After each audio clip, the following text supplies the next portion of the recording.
మాట. అది ఏమని చెప్పమంటారు? మా బంధుత్వం తెగిపోకూడదని ఈయన మనవడికి నా కూతుర్నిచ్చి పెళ్లి చేస్తానని మాట ఇచ్చాను. నువ్వు దేనికి దిగులు పడకమ్మా. మా నాన్నకి ఎవరు మాట ఇచ్చినా అది నెరవేరకుండా పోయిన చరిత్రే లేదమ్మా. అదే మా జమీందారు మాట అంటే మాట.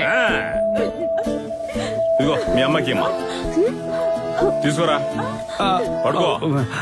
నాన్న నేను మిమ్మల్ని మర్యాద లేకుండా చాలా సార్లు మాట్లాడాను. పర్వాలేదు వెయ్యరా. నాన్న కాసేపటి ముందు కూడా అడ్డమైన మాటలు మాట్లాడాను, క్షమించు. చల్లగా ఉంటారా. వెయ్యి.